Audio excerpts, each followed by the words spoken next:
You know how you've always been taught that it's rude to reject someone else's food? Well, this story is going to teach you the complete opposite of that. If you're new to my channel, welcome. My name's Francesca.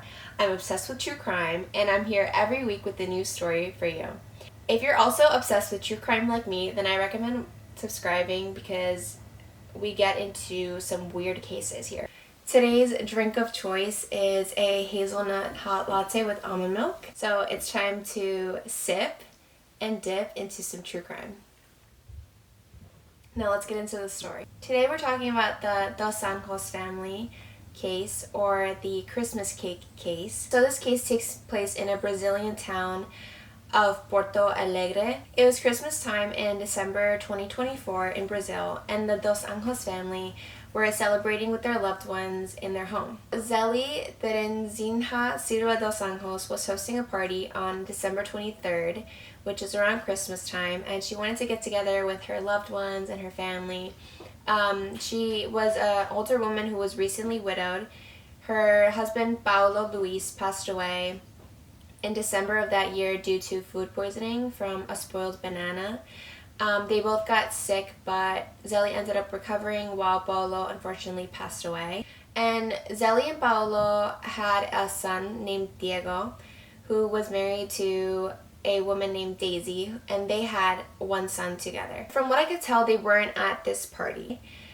So she was by herself, and nobody wants to be by themselves during the holidays, so she invites her family. The following guests at the party were Zeli's sister Mayra Bernice Flores da Silva, her husband Jefferson Luis, and Zeli's other sister Nueza Denise Silva dos Anjos, and her husband Jao, and Zeli's niece Tatiana Denise Silva dos Anjos, and her son Mateos Silva dos Anjos, who was 10 years old. The family were all together this day, and they were all gathered around, having a good time, telling jokes, spending a great time together. It's custom in Brazil to make a cake called bolo de Natal. It kind of reminds me of like panettone, if you know the Italian cake. It's like dried fruits and dried candies.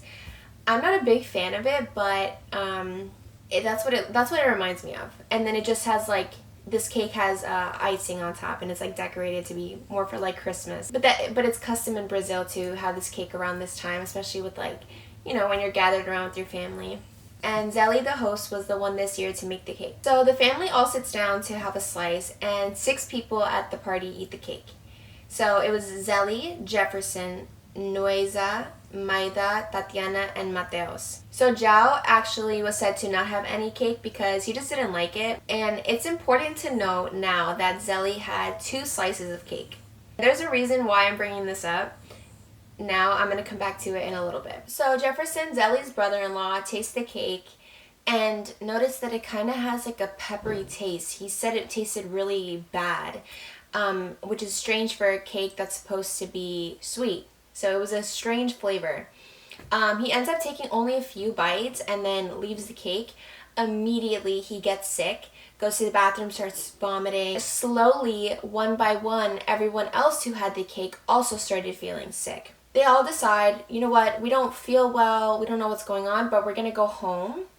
And that's where all the family members go to the hospital. Jefferson was checked out, but since he only had a few bites of the cake, it didn't affect him too badly to where he had to stay at the hospital. But everybody else did.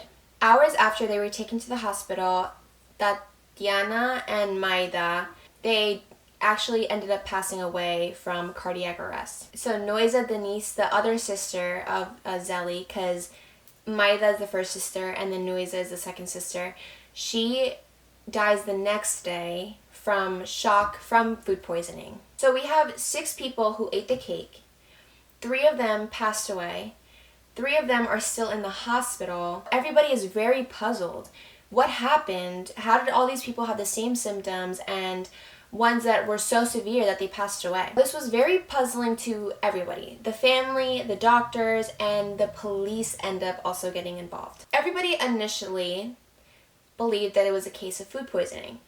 But to begin conducting their investigation, the police go to Zelly's house. And before the party, Zelly had been keeping her food in her vacation home, but they ended up having a power outage and a lot of the food went spoiled. So the police enter the home and that's where they find a lot of expired food. And so this also just led them to believe that it was food poisoning. At this point, the media started painting Zelly to be suspicious since she was the one that made the cake, and believing that she possibly either used spoiled ingredients or that this was done on purpose. But Zelly had 2 slices of the cake. Why would she eat a cake that she knew was bad? That doesn't make any sense. And what would she gain from having done that? And then there's another thing that doesn't make any sense. Zelly's husband just recently died from food poisoning. So you think she'd be extra careful to use the freshest ingredients, the most cleanly way of cooking.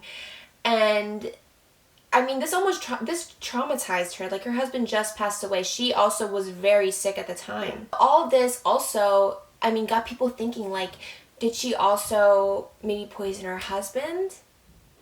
But Zelly didn't cook for Paolo that day. Deise did. So you remember Deise, right? That's Zelly's daughter-in-law with her son Diego. We're gonna rewind just a little bit. September 2024, Deise had made a banana dessert for Paolo and Zelly. She leaves it at the house, and that same day after eating the cake, the 2 got very sick from food poisoning symptoms. They were vomiting, going to the bathroom a lot, they didn't feel well. That's when they go to the hospital.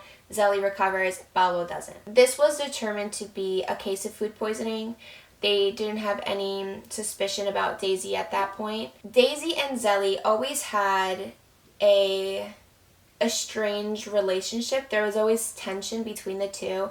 There was always like small petty arguments. It looks like most of the arguments came from financial issues. I don't know exactly what they were, but I know that Deise did not get along with her in-laws, and that's why her and Diego didn't really come around the house much. They were distant from his family. After Paolo passes away, Zelly and Deise had even bigger issues. And in interviews, family members even said that Zelly believed that there was someone out to get her family, but never disclosed who. Now we're going to fast forward back to December. The hospital did blood samples, samples from the deceased and samples from the patients that were recovering, which at this point was just Zelly and Mateos. When the results came back from the blood samples, there were high levels of arsenic. Now we're going to do a little science lesson, okay?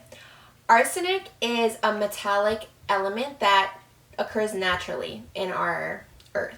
Arsenic is in soil, and small amounts can get into food, but in general, these levels are so low that like you wouldn't even notice, and it doesn't really affect us. Its inorganic form is very toxic, essentially deadly. How did the family consume this much arsenic? I mean, a little bit, we all probably have consumed a little bit of arsenic, but to this level that they found in the blood gave the police motive to keep looking deeper into what happened. Now that the police know this, they end up going back to the house and take all the ingredients that Zelly used to make the cake, and they send it out. They also send out the cake. Then what comes back is that it was in the flour.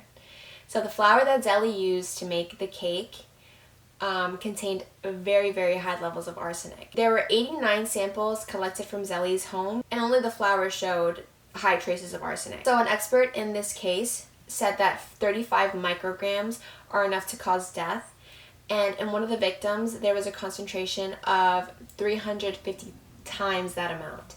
So to have this amount in your system, people are gonna die. Because of this, police figured out that this was intentional. Somebody meant for people to eat this flour and pass away. But who? Zelly made it, Zelly ate it, and she's also very much recovering in the hospital. They held a funeral for the 3 women, and Deise shows up to the funeral. She placed a set of rosary and a flower in the hands of Maida and Tatiana as they were in their caskets, and that she placed it by them. And one of the family members gets up and yells at Deise saying, "Why are you here? You didn't like any of them. Everyone knows." So it seems that the family very much knew that there was tension between Deise and Diego's family. At that point, when this outburst occurs, the police start investigating more into Deise. Diego and Deise kept themselves apart from the rest of the family the last few months, and they didn't participate in any gatherings. They weren't at the party that Zeli hosted. The police began digging deeper into her, and they were able to uncover things on her phone. Her internet searches show that she was on Google shopping for arsenic. And also on her phone, it shows that Deise and Zeli were arguing after Paolo died. This was months ago, but they found these messages, and there was definitely issues between the two, and it only got worse after Paolo died. So seeing these messages between Deise and Zeli gave police another added layer of suspicion, and they wanted to exhume Paolo's body to make sure that it was food poisoning. But surprise, surprise, when they tested his body, it had high levels of arsenic. So with all this information, they go ahead and on January 5th, 2005, they arrest Deise in connection with the 3 suspected murders and 3 attempted murders. Deise Mora was taken to jail and is now staying in prison until her trials, but she initially maintained that she was innocent. And she was actually shocked that the police suspected her to be the killer. When they go and arrest her, Deise was at home with her son and her husband Diego. So if you're like me and you're thinking, what does Diego think about all this? I mean, first his dad passes away. Now his mom is in the hospital. His family members are all passed away. And there is suspicion around his wife. I mean, what is he thinking? So I thought this too. But there has been some recent information that makes you feel a little less bad for Diego. This was before the Christmas party, but it's been recently confirmed that Deise was also guilty of attempting to poison her husband and her son with mango juice. Stay with me, okay? So it's being said that Diego was planning to leave Deise. The two were going through marital issues. I mean, I'm sure that what Diego was going through personally had a lot to do with this, or how Deise was as a person. Maybe the tension between the families. I don't know exactly what the problems were, but I do know that Diego had thoughts about leaving Deise.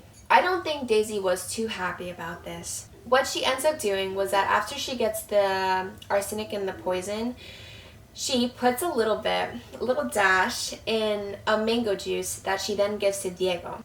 And she did not expect that her son would drink from the same mango juice as his dad. As soon as her son drinks this mango juice, she sticks her fingers down his throat and tries to get him to throw it up. And they end up both having to go to the hospital. So Diego and their son have to go to the hospital. And so what's weird is that Diego didn't report her. Let's say he didn't know that there was arsenic in the juice. If your wife is sticking her fingers down your son's throat because of the juice that he just drank, that you just drank, there's something going on. If Diego had connected the two together, I mean, Deise would never have brought the flower to her mother-in-law's house and done what she did. So they were tested, and there was arsenic in their blood. And arsenic stays in the body for so long that they were able to detect it. And yeah, it was confirmed just recently that there was also arsenic in the juice that Deise gave to Diego. This is crazy. If you're wondering what happened to the other relatives in the hospital, Jefferson was the relative that ate a little bit of the cake and that he was let go that night. Zeli is still in recovery currently and hopefully is able to make it out okay. And then the 10-year-old Mateos, he was able to fully recover, thankfully, and he's living with his father now since his mother, Tatiana, passed away. The family was just completely shocked that somebody so close could do the unthinkable to this family that really loved each other. I mean, they're spending their time together on the holidays, and they just want to be in each other's company, and then they're having a little sweet treat, and this is what happens to them. Unknowingly, unexpectedly. So they're currently still grieving and mourning the loss of their loved ones, their family, and they are hoping that justice will be served now that Deise is in prison waiting her trial. That's where she is right now. We haven't really heard much from her directly. We've heard things from her lawyers, but they haven't really said anything and are waiting for the trial to continue. So here are my thoughts.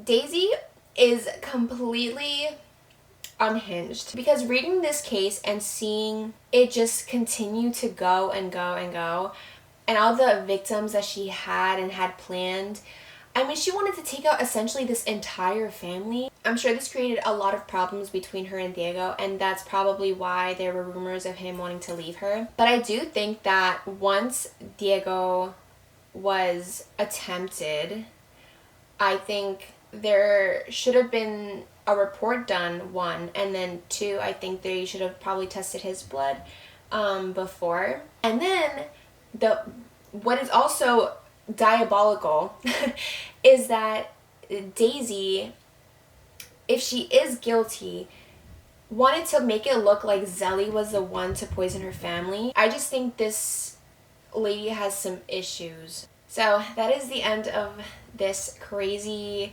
Christmas cake story. Thank you guys for coming on this like whirlwind of a true crime story with me, because this one was a lot. But thank you guys for watching, and I'll see you in my next video.